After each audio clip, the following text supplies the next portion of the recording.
दोस्तों, जिंदगी में जब ऐसा वक्त आ जाए जब हम तो आगे बढ़ने के बारे में सोचते हैं, मगर कुछ लोग कहते हैं कि अब तो तुम्हारा कैरियर खत्म हो चुका है, तुम तो रहने ही दो। मगर दूसरों की कही बातों से डिमोटिवेट ना होकर अपने रास्ते में आगे बढ़ना और अपने मुकाम तक पहुंचना आसान नहीं होता।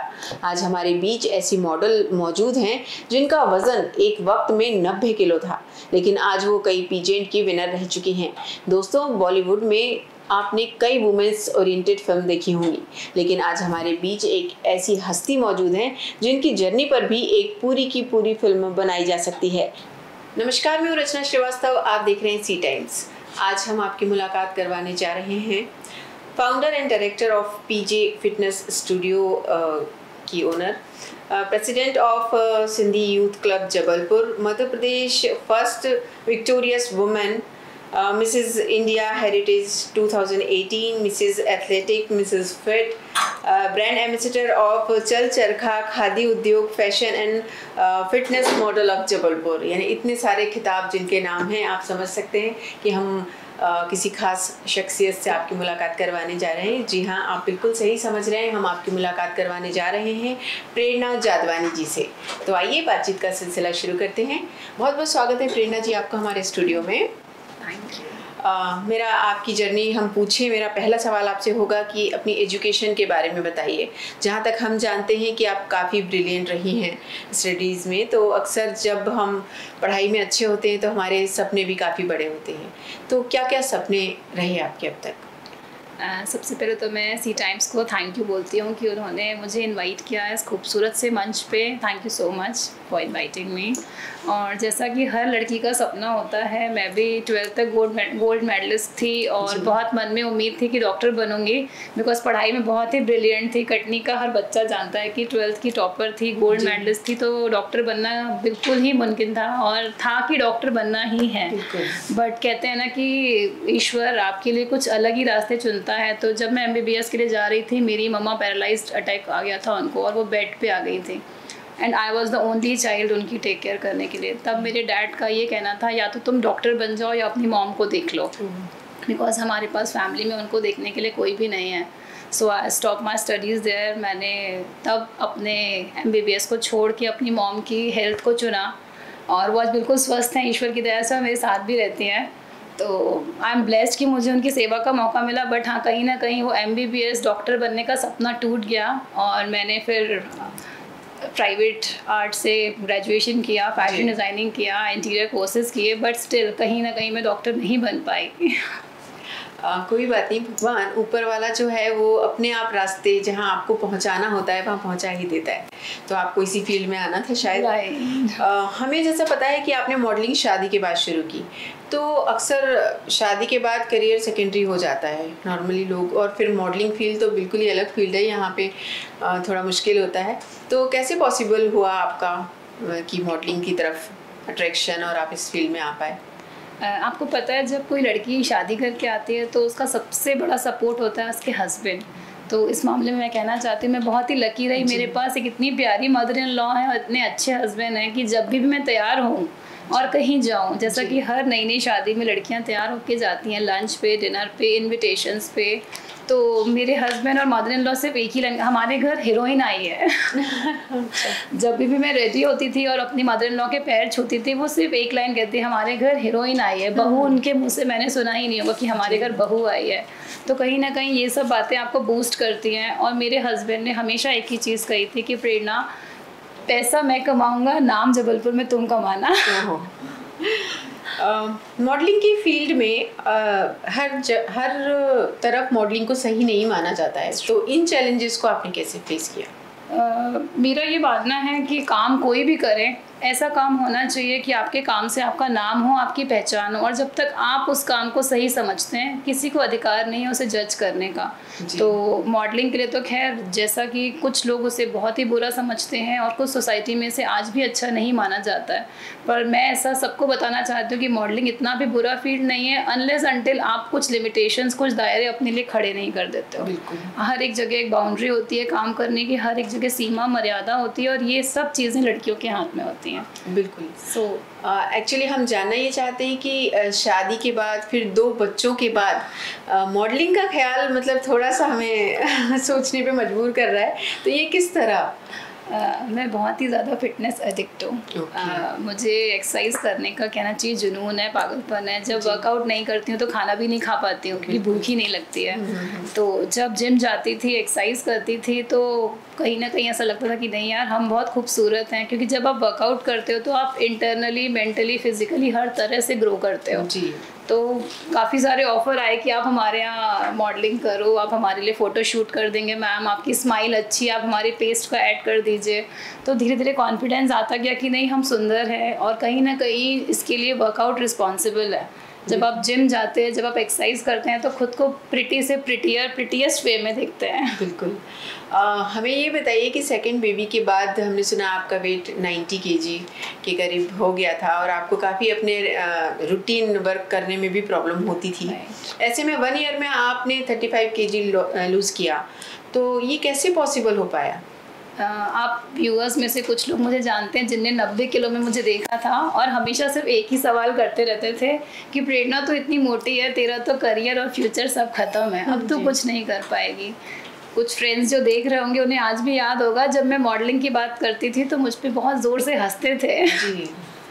तो मैं बताना चाहूँगी कि मैं बहुत ब्लेस्ड हूँ। मेरे टीचर थे ट्रेनर मिस्टर राकेश सर, उन्हें अभी तक याद है जब मैं 90 किलो की थी तो मैं एक स्क्वाट भी नहीं कर पाती थी। मैं चेयर की हेल्प लेके उनका हैंड होल्ड करके स्क्वाट करती थी। तो उन्होंने काफ़ी हेल्प किया मुझे वेट डाउन करने के लिए, कट डाउन करने के लिए, और लो कार्ब्स और नो कार्ब्स के लिए मैंने एफर्ट किए थे। जब मैं 30 से 35 kg का वेट डाउन करना चाहती थी, सिर्फ एक ही फंडा था, जितना खाऊंगी उससे ज़्यादा बर्न करूँगी। और कार्ब्स कट कर दिए थे, आफ्टर 7 कार्ब्स नहीं खाती थी। तो low carb no carb works magical for me, तो उसको आज भी मैं फॉलो करती हूँ। जब भी मुझे बहुत ही अच्छे प्रो शूट्स के लिए जाना होता है या फिगर एनहांसमेंट शूट्स करने होते हैं तो low carbs no carb is a magical key for me. Okay. आपने अपना पहला ऑडिशन कब दिया था? अप्रैल 2018 में MIBQ की तरफ से एक ऑडिशन अनाउंस हुआ था, ऑनलाइन ऑडिशन था, जिसका होटल गुलजार में हम सारे फिजिकली 28 कंटेस्टेंट थे, ऑडिशन हुआ था और जबलपुर से 10 पार्टिसिपेंट सिलेक्ट हुए थे स्टेट लेवल के लिए। मेरा अगला सवाल आपसे ये है कि जब आप मॉडलिंग के सिलसिले में बाहर जाती हैं तो बच्चों की देखभाल कौन करता है? बच्चे कैसे? मैं जैसा बता भी चुकी हूँ आपको रचना मैम की, मैं बहुत ब्लेस्ड हूँ कि मेरी बहुत ही अच्छी लविंग और केयरिंग फैमिली है। मेरी मदर इन लॉ मेरे 1.5 साल के बेटे को 2018 में मैं मिसेस इंडिया के लिए चंडीगढ़ गई हुई थी। जो 10 डेज का सेशन था वहाँ पे मेरी मदर इन लॉ ने मेरे बेटे को संभाला था, 1.5 साल के बच्चे को। तो मैं बहुत ब्लेस्ड हूँ कि मेरी मदर इन लॉ, मेरे हस्बैंड हर चीज़ के लिए कोऑपरेट करते हैं। आज भी इवेंट्स में जाते हैं, लेट नाइट शोज़ होते हैं, शूट्स होते हैं, तो उसको बैलेंस करने में कहीं ना कहीं फैमिली का 100% सहयोग रहता है। उस फैमिली के सपोर्ट के बिना तो पॉसिबल ही नहीं है। आपने अब तक जो अवार्ड्स जीते हैं उनके बारे में कुछ बताइए। सबसे पहले मैंने स्टेट MIBQ का ऑडिशन क्लियर करने के बाद स्टेट लेवल विनर रही, टॉप 5 फाइनलिस्ट में थी। उसके बाद मिसेस इंडिया के लिए चंडीगढ़ गए थे जिसमें मैं टाइटल होल्डर थी, Mrs India 2018, Mrs India heritage. इसके लिए एक हेरिटेज राउंड प्लान किया गया था। उस राउंड में आपको अपने शहर को, जहाँ से आप आए हैं, वहाँ की कुछ एकदम यूनिक चीज़ों को एनहांस करके दिखाना था या उनको अपने क्लोथ्स के थ्रू रैम्प पे शो करना था। तो I choose Narmada ji because मैं जबलपुर से गई थी तो संस्कार धानी के कहीं ना कहीं थोड़े बहुत संस्कार हमारे अंदर थे। तो मैंने नर्मदा जी के उद्गम से लेके मैंने अपना ड्रेसअप अटायर पूरा वाइट रखा था और पर्ल की भेड़ाघाट की ज्वेलरी को रिप्रेजेंट किया था as a heritage of Jabalpur. तो द जूरी जजेस उन्होंने बहुत अप्रिशिएट किया था और the way I present, the look I created, कि मैंने गरारा बहुत ही ट्रेडिशनल और ज्वेलरी भी अपनी भेड़ाघाट वाली पर्ल्स की और पत्थरों की थी। तो I win that round Mrs India heritage 2018। इसके बाद मिसेस एथलेटिक, ये भी एक हमारा फिटनेस टेस्ट होता है, उसकी भी कुछ क्लिप्स आपको मैं शेयर करूँगी। तो 35 कंटेस्टेंट थे चंडीगढ़ में हमारे साथ, उसमें से राउंड बाय राउंड रीबॉक के ट्रेनर्स मिस्टर जितेंद्र बालिया थे जिन्होंने हमारा फिटनेस टेस्ट लिया था। उसमें हमें मिसेस एथलेटिक का टाइटल मिला था और मिसेस फिट के लिए प्लैंक कंपटीशन होता था। उस टाइम मैंने 5 मिनट 28 सेकेंड्स का प्लैंक किया था द हार्डेस्ट प्लैंक एवर। उसके बाद मिसेस फिट का टाइटल मिला था। प्रेरणा जी, ये बताइए कि आपके बच्चे आपको आइडियल मानते हैं, राइट। तो आपको कैसा फील होता है? मेरी 14 साल की बेटी है, वो अक्सर मुझे कहती है कि मम्मा मुझे आपके जैसा बनना है। मैं उनसे कहती हूँ नहीं बेटा, आप मेरे जैसा मत बनना, मुझसे बहुत बेहतर, बहुत सुंदर और बहुत अच्छे हो आप। तो कहती नहीं, हमारे रोल मॉडल आप ही हो। मेरे 2 प्यारे प्यारे बच्चे हैं, 7 साल का बेटा है और 14 साल की बेटी, बट उनके लिए रोल मॉडल आज मैं हूँ। तो कहीं ना कहीं उसका श्रेय पूरे जबलपुर वालों को जाता है कि आपने मुझे इतना प्यार और इतना सहयोग, इतना सपोर्ट किया। बिल्कुल। जैसा कि हम जानते हैं कि आपका अपना जिम भी है, पीजे जिम, पीजे फिटनेस। तो खुद का जिम खोलने का कैसे ख्याल आया? हम जबलपुर में रहते हैं और जबलपुर बहुत बड़ा शहर भी नहीं है और बहुत छोटा भी नहीं।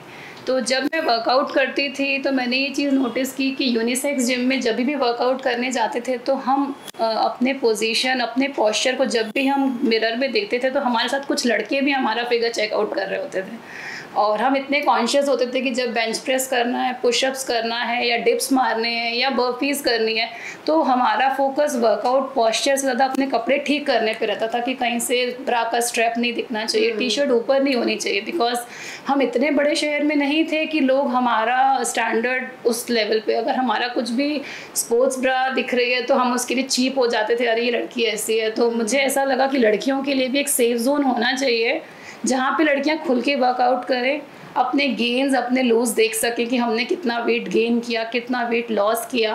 तो कंफर्ट जोन में वर्कआउट करने से हम एक तो बेहतर वर्कआउट कर पाते हैं और हमारा मेंटल हेल्थ बहुत बहुत बहुत वेरी करता है, हम उसमें बहुत अच्छे से आगे एक्सरसाइज कर पाते हैं। तो ऐसा सोचा मैंने कि जब मुझे इतनी प्रॉब्लम हो रही है तो ऐसे मेरे जैसी बहुत सारी गर्ल्स होंगी, लेडीज़ होंगी जिनको कंफर्टेबल नहीं लगता होगा लड़कों के सामने एक्सरसाइज करने में या अपना बॉडी को चेकआउट करने के लिए।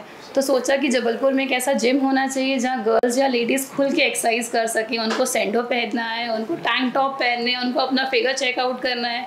कई बार बहुत थिन गर्ल्स होती हैं जो वेट गेन के लिए आती हैं, तो उनको हर एक स्क्वाट, हर एक मोमेंट पे अपनी नज़र रखनी होती है कि हमारा पॉस्चर प्रॉपर है या नहीं। तो बिना किसी डिस्ट्रैक्शन के वो कंफर्टेबल होकर वर्कआउट कर पाते हैं, इसलिए पीजे फिटनेस स्टूडियो खोला गया। ये बताइए कि आपका जो सफ़र रहा है शुरू से लेके आज आप इस मुकाम पर हैं, तो यहाँ पहुँचकर कैसा फील करती हैं? सबसे कि यही सब बस यही या फिर कुछ और भी आगे प्लान्स हैं आपके? फ्यूचर प्लान्स तो बहुत सारे हैं, बट स्टिल बहुत ब्लेस्ड और बहुत ही ग्रेटफुल फील करती हूँ कि ईश्वर ने जैसा चाहा, जैसा डायरेक्शन दिया वैसा मैं आगे बढ़ती गई। और बहुत बहुत ग्रेटफुल हूँ कि आज लाइफ में कुछ कर पाई हूँ, थोड़ा बहुत ही सही, जबलपुर में छोटा सा भी बनाया पर अपनी मेहनत से अपना नाम बनाया है। बिल्कुल। आप हमारे यूथ को क्या मैसेज देना चाहेंगी? सिर्फ यंगस्टर से एक ही लाइन कहना चाहती हूँ यार, जैसे हो वैसे ही रहो। सीरियसली, अगर आज आप किसी स्ट्रगल में हो तो भी वैसे ही रहो, स्ट्रगल करते रहो। सारे क्रिटिसिज्म, अगर कोई ऐसा चाहता है ना कि आप ये नहीं कर पाओगे और ऐसा चाह रहा है या सोच रहा है कि आप ये नहीं कर पाओगे, तो उन सब बातों को बिल्कुल मत सोचो और उनको करके दिखाओ। बिल्कुल। जैसा कि हम जानते हैं कि आज योगा डे है, तो ऐसे में फिजिकली और मेंटली स्ट्रांग होने के लिए योगा को आप कितना इम्पोर्टेंट मानती हैं? फिज़िकल फिटनेस, सबसे पहले तो आप सभी व्यूअर्स को, आप सभी को इंटरनेशनल योगा डे की ढेर सारी बधाइयाँ। आपको पता है ये सारे डेज़ क्यों आते हैं? ताकि हम याद कर सकें कि कहीं ना कहीं हमारे जीवन में उस ईश्वर, उस परमात्मा का जुड़ाव या योग या उनका जुड़ना बहुत ज़रूरी है। योग का अर्थ है जुड़ना, मतलब मेंटल हेल्थ और फिज़िकल हेल्थ को जोड़ना इज़ योग। योग मतलब ऐड, आपकी बॉडी को, आपके माइंड को बैलेंस करना इज़ योग। जब भी आप बहुत परेशान होते हैं लाइफ में, आपने देखा होगा कि आपको बाहर शोर शराबा, पार्टियाँ कुछ अच्छा नहीं लगता है, आपको एक मेंटल पीस चाहिए होता है। उस मेंटल पीस के लिए आप करते हैं योग। जब आप अंदर जाते हैं तो आपको शांति मिलती है। तो yoga is that's all about mental health. और जहाँ तक मेरा सवाल है, दिन के 10 मिनट, रात के और सुबह के 10 मिनट मैं निरंकारी हूँ, तो मैं स्पिरिचुअली 10 मिनट अपने ईश्वर गुरुजी को ज़रूर देती हूँ। मैं 10 मिनट का मेडिटेशन ज़रूर करती हूँ। रात को सोते वक्त ईश्वर को सहृदय धन्यवाद करती हूँ कि उन्होंने इतना खूबसूरत दिन हुआ, चाहे जो मर्जी हो, जितने स्ट्रगल्स हों, जितने हर्डल्स हों, क्योंकि हर किसी की लाइफ में हैं, रादर देन ब्लेसिंग्स काउंट करती हूँ रात को कि हाँ आज मेरे लाइफ में, आज मेरे दिन में ये अच्छा हुआ। और जबलपुर में बहुत लोगों को क्वेरी रहती है कि प्रेरणा इतना हंसती क्यों है, उसकी हर फोटो सिर्फ स्माइलिंग क्यों रहती है। तो इसका इलाज भी सिर्फ योग है, क्योंकि हंसने से हमारे 38 मांसपेशियाँ एक साथ वर्क करती हैं, तो इसलिए मैं बहुत ज़्यादा स्माइल करती हूँ। और आप लोगों से भी यही कहना चाहती हूँ कि हंसते रहिए, स्वस्थ रहिए और योग करते रहिए। तो बहुत बहुत शुक्रिया आपका प्रेरणा जी हमारे स्टूडियो में आने के लिए और हमारे दर्शकों से इतनी बातें करने के लिए। तो ये थी प्रेरणा जादवानी जी, जिन्होंने काफ़ी अपने लाइफ स्टाइल के बारे में हमें बताया, और आप सभी को भी काफ़ी अच्छी बातें बताई जो इस फील्ड में जाना चाहती हैं। तो इसी तरह और भी चेहरे लेकर हम आते रहेंगे। देखते रहिए सी टाइम्स।